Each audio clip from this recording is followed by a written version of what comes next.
isip nyo ang guidance ng Banal na Espiritu sa inyong mga buhay.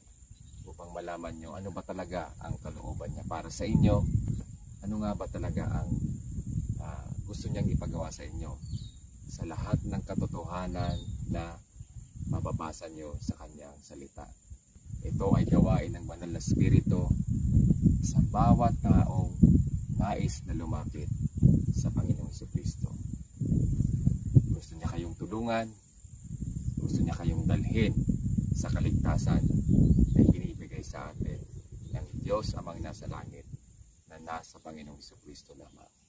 Na kayo rin ay magpatuloy sa kanyang salita sa inyong mga relasyon, sa inyong mga personal na buhay, na patuloy kayong magsaliksik ng kanyang salita kasama ang Banal na Espiritu ng Diyos.